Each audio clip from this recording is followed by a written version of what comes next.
Kilkenny beat Laois 234 to 114. Galway put 337 up to Westmeath's 117.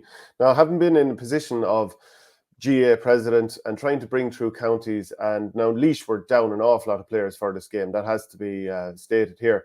Is there this kind of balance between, trying to develop teams that obviously want to bridge that gap between, the second tier and the top tier, versus trying to ensure the integrity of a competition and make sure that games aren't quite as one-sided as this?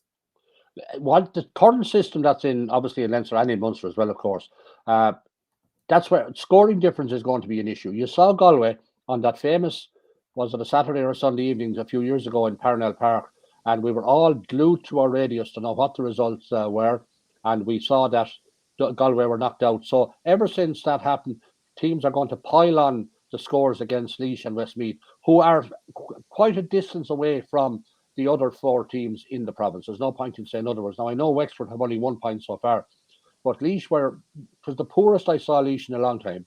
Now, yes, they were down Hodge, Delaney, Picky Marr, Ross King, just to mention 3 players. But Laois were very, very poor, and Kilkenny won by 23 points and could have won by a lot more. They hit 18 wides and were well on top of Laois. So, but Kilkenny are going well now. To be fair, I've been impressed by Kilkenny in their last, well, maybe for the first half against Westmeath, but that was the first game of the year, so you cut them a bit of slack. But they were very good last Saturday. Yes, against the poor Laois team, and I know you have to keep that in balance. But I think Cody will be happy enough heading over to Salt Hill. But for Laois, it's obviously going to be a straight dogfight between themselves and Westmeath as to know who's going to finish in the last spot.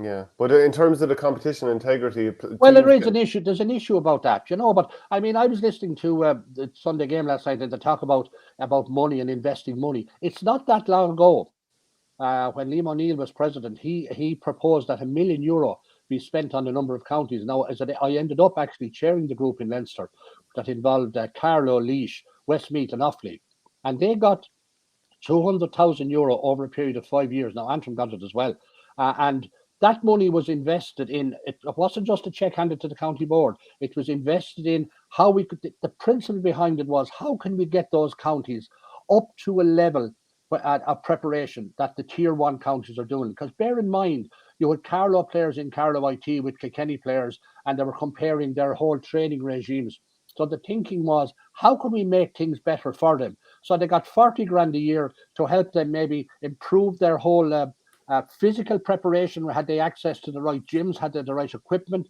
Did they have the right GPS system to monitor what's going on? Match analysis? Could they bring in some additional coaches that would help with expenses in that area? And this was all done on the basis that if they could prove that these things were happening, they got their money. So they weren't just getting a check in the post, as it were. Now, I mean, that's what needs to maybe happen again and happen further. Last night, Donald mentioned Kildare, maybe Meath, maybe Kerry as well. And that's a fair point, because they felt maybe left out of that.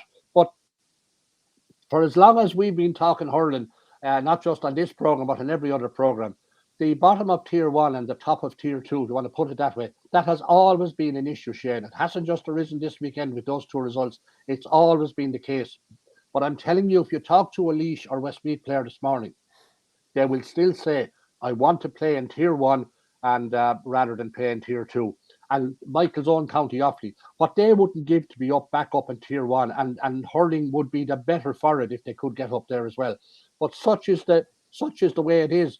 I mean, and that's why those tiers of Joe McDonough, Christy Ring, Lowry Marr, and Nicky Rackard were developed in order to give counties a level at which they can play competitively, and by and large, that has worked out very well. But the bottom of tier 1, Lee McCarthy, is always been a challenge. And unless you turn around and say to those counties, sorry, you're not good enough, there's only 9 counties that are really competitive here. And I think that will be unfair, because I think those players will want to play in tier 1, and they're there by virtue of the system and by right.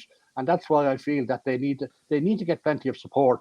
And they do get support, but maybe we just need to reflect more on how we can support some of those counties. And let's not forget that both Laois pushed Dublin all the way in the first weekend, and Westmeath were pretty much, they were within 3 points with maybe 25 minutes to go against Kilkenny the first day out. So maybe it's just, I mean, in terms of depth, when Laois get all of those injuries, like Podge Delaney, captain, wasn't there, Ross King, Ben Conroy, Mark Kavanagh, Picky Marr, Willie Dunphy, it's too much to ask. No, you're right. I mean, they're a huge loss, and I mean, this has been not been disrespectful to anybody who come in and replace them. I mean, Laois were just simply poor, and Kilkenny were gung ho. They were going for the highest possible score because, from a Kilkenny perspective, I mean, the county knows that it is heading to Galway, and the really serious competitive hurling is going to start this weekend. And that's not being disrespectful. It's just the way the dice fell from Kilkenny's point of view that they would meet Laois and Westmeath in the first two matches. Now, whether that is going to work out to their advantage or disadvantage, time will tell. But it's going to be a hell of a different story from next week on. Dublin are going to be a much different proposition in Parnell Park. You're not going to see what we saw in the National League there. And it could come down to a Saturday evening in Nolan Park between Wexford and Kilkenny. That could yet be, from a Leinster perspective, it could be the game in the Leinster Championship that there could be a lot riding on.